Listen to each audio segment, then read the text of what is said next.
Bonjour à toutes et à tous, c'est Anto d'horrorscaryweb.com. On attaque une nouvelle chronique vidéo et aujourd'hui on va parler du film The Voices de Marianne Satrapi. Alors pour The Voices, alors c'est la première réalisation horrifique entre guillemets de Marianne Satrapi. Auparavant elle n'avait jamais fait de film dans ce genre-là. Et donc pour attaquer cette chronique, en fond sonore, on va vous mettre la bande originale de Olivier Bernet. Donc vous allez voir que les musiques sont un petit peu décalées, mais en même temps c'est un peu l'esprit du film. On va y revenir juste après. Alors je sais pas si vous connaissez ce fameux film, alors il est sorti en 2014 aux États-Unis et un an après il a atterri dans nos salles obscures en France. Alors The Voices, c'est avec en tête d'affiche Ryan Reynolds qui interprète le rôle d'un jeune homme qui s'appelle Jerry. Et ce fameux Jerry, donc il a des troubles mentaux et du coup il est suivi par une psy. Et ce psy lui conseille de prendre des cachets pour le calmer de ses délires schizophrènes. Malheureusement, donc pour lui et pour tout le monde on va dire, le jeune homme va arrêter de prendre ses cachets parce qu'il se rend compte qu'en arrêtant de prendre ses cachets, pour lui tout est beau, tout est rose. Et vous verrez que du coup dans le film on va avoir un petit délire avec deux concepts bien distincts. Il y aura la partie dans la tête du tueur, donc du jeune homme Jerry, qui lui, en arrêtant ses cachets, il va croire que tout est beau, tout est rose, que la vie est belle. Et au final, on va voir l'envers du décor, donc la partie vue par ses, entre guillemets, victimes. Et vous verrez que là, c'est complètement différent et que l'ambiance est complètement glauque. Là, on est vraiment dans l'horreur totale. Et le contraste est vraiment sympa. Donc, voilà. Et pour en revenir au fameux Jerry, et bien du coup, dans ses délires schizophrènes, il va avoir la chance de parler donc à deux animaux de compagnie avec qui il vit, un chien et un chat. Voilà. Les voici sur la photo. Donc il y a le chien qui sera un peu entre guillemets sa conscience le bien. Et le chat, le matou que vous voyez juste à côté, alors lui c'est plutôt la conscience du mal. Et on va avoir droit du coup à des scènes vraiment sympas et qui vont bien mettre en avant le caractère des deux bestioles. Et c'est vraiment très très drôle. Alors vous verrez que le chien, lui, c'est un chien, hein, donc le toutou a son pépère, qui est super content de le voir débarquer, qui va tenter tout le temps de le raisonner, de le mettre dans le droit chemin. Et il y a à côté le fameux Charoukmout, là que vous voyez. Et ce petit Charoukmout est très très drôle. Et lui, par contre, ça va être tout l'inverse. Il va lui dire à chaque fois, mais pourquoi tu fais ça? Et tout le monde te prend pour un con. Enfin, vous verrez qu'il est très très drôle ce chat. Et malheureusement, il va l'enfoncer dans un délire un peu malsain. Et du coup, le pauvre Jerry va se retrouver dans des situations pas très sympathiques. Voilà. Parce qu'au final, donc, lui, à la base, il veut faire le bien, c'est quelqu'un de sympa, et on sait pas trop, au final, s'il est vraiment fou ou pas, si il parle réellement à ses animaux ou pas, surtout qu'en plus, je sais pas si vous savez un petit peu le move d'internet actuellement, il y a beaucoup de sites qui parlent dorénavant de communication animale, et donc il y a des personnes, enfin tout le monde d'ailleurs, on aurait tous la faculté de parler aux animaux, mais de manière intuitive. Et tous les animaux arrivent à parler de cette façon-là.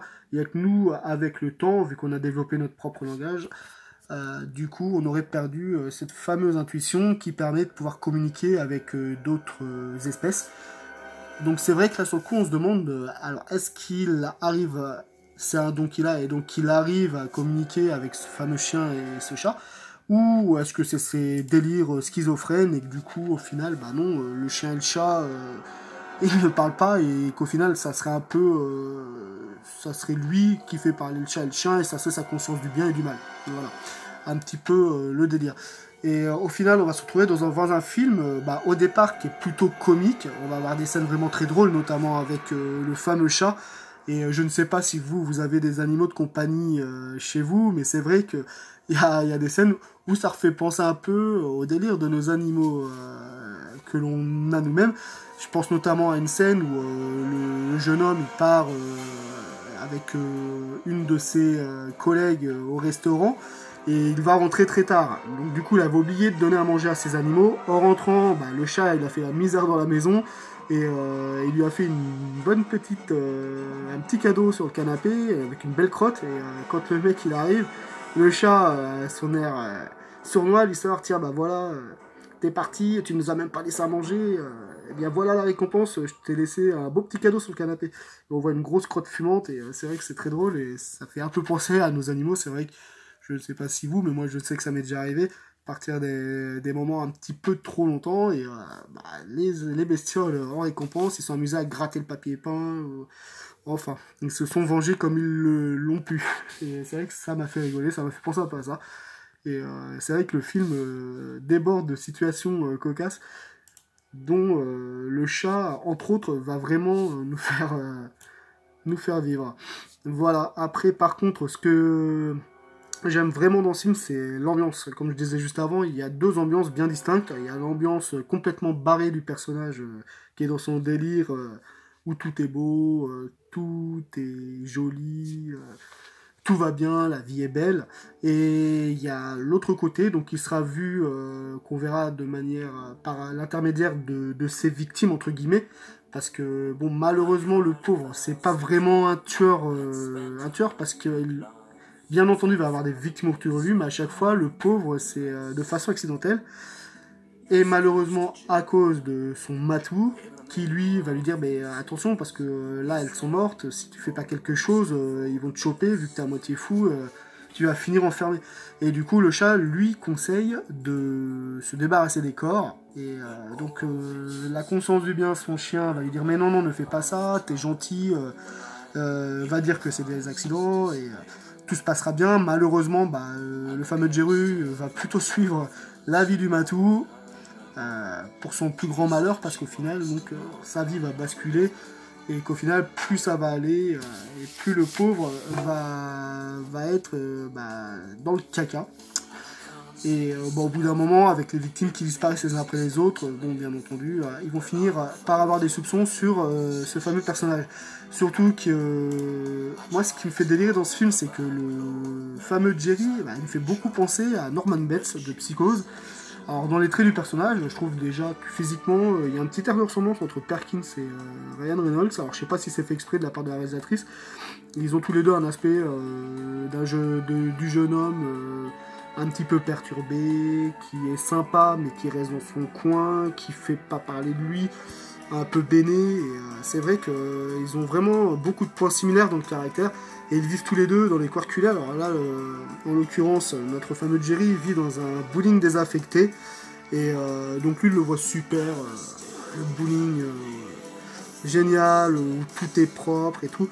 Alors qu'au final, vous verrez par l'intermédiaire des yeux de ses victimes, qu'au final, chez lui, c'est complètement pourri, il y a des excréments partout. Et c'est vrai que j'ai beaucoup aimé le contraste entre la vue du personnage et la vue qu'on a de la part des gens qui n'ont pas ce petit problème de schizophrénie qu'a notre personnage principal. Voilà un peu pour le délire. Alors j'ai beaucoup apprécié l'ambiance du film, c'est très très prenant, et donc c'est vrai qu'on a des scènes, d'un coup ça va être très drôle, et d'un coup, on va retomber sur des scènes beaucoup plus dramatiques. Et c'est d'ailleurs plutôt étonnant, il y a des scènes plutôt gore pour un film qui est plutôt accessible à tout le public. Et c'est vrai qu'il y a des scènes où quand le matou va dire à Jerry débarrasse-toi des corps, vous verrez que c'est plutôt saignant, et non, c'est assez étonnant. J'ai trouvé ça vraiment sympa, et on s'ennuie pas du tout une seule seconde du film, j'ai vraiment accroché. C'est vraiment un film sympathique. Après, ce n'est pas non plus un chef-d'œuvre, c'est pas Psychose, mais vous verrez que franchement, c'est un film vraiment à voir. Voilà ce qui est du film. Alors pour la fin, vous allez voir qu'elle est complètement barrée, mais en même temps, le film, le personnage est barré, donc je m'attendais à une fin un peu dans le délire, mais c'est barré, mais en même temps dramatique. Alors après, peut-être que c'est le point de vue qu'a la réalisatrice sur l'au-delà, je ne sais pas, enfin vous verrez, mais ouais, la fin est surprenante. Mais franchement, c'est un bon film que je conseille, on s'ennuie pas. Moi, honnêtement, s'il repasse à la télé, je me ferai un plaisir de le revoir, parce que il est vraiment pas mal hein, comme film, et on s'ennuie pas. Après, bon, il y en a qui diront, oui, c'est du vu et revu. L'esprit, la conscience, du bien, du mal, les anges gardiens. Mais honnêtement, moi je l'ai trouvé sympa. Il y a des bonnes idées. Et vous verrez, il y a la scène du frigo, les Jus Royales, avec les têtes coupées. J'en dis pas plus parce que je n'ai pas envie non plus de spoiler. Mais honnêtement, non, franchement, elle a bien maîtrisé son sujet pour un premier film thriller, horrifique. Alors, je ne sais pas trop comment le classer parce que c'est une comédie, en même temps horrifique, mais axé thriller avec un vrai bon suspense, hein, comme j'aime.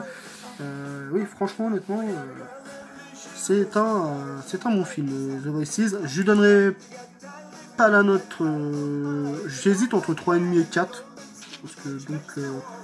J'arrive pas trop à me décider, donc on va arrondir à 4, parce que de toute façon sur le site, on peut mettre que 0, 1, 2, 3, 4 ou 5. Donc je vais arrondir à 4. Honnêtement, je le conseille. Vous passerez vraiment un bon moment devant. Et vous verrez que, honnêtement, les effets spéciaux, ils sont vraiment, vraiment très réalistes, surtout sur les deux animaux. Franchement. Et le chat et le chien, ils font le film à eux deux. Hein, tellement, ils sont vraiment très, très délirants.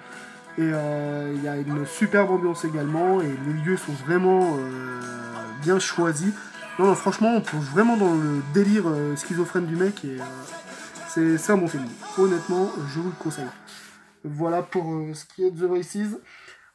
Donc je vous dis à une prochaine. Alors je ne sais pas non plus encore sur quoi je vais me pencher la prochaine fois. Alors si vous avez des suggestions, n'hésitez pas. Il y a plein de films qu'on n'a pas chroniqués.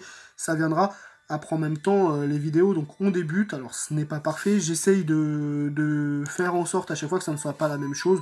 Donc là j'essaie de mixer avec une page du site. J'ai pris la BO également sur Deezer. Vous me direz ce que vous en pensez. La dernière fois j'avais mis le fond sonore du DVD.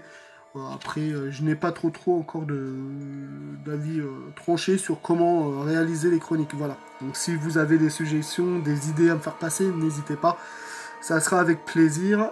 En tout cas, donc je m'arrête là pour aujourd'hui. On en est à 13 minutes. Faut pas dépasser les 15 minutes, c'est ce qu'on m'a conseillé. Voilà. Je vous souhaite une bonne journée, une bonne fin de journée, une bonne nuit, ce que vous voulez. Et je vous dis à très bientôt sur Scary Web. Voilà. Salut!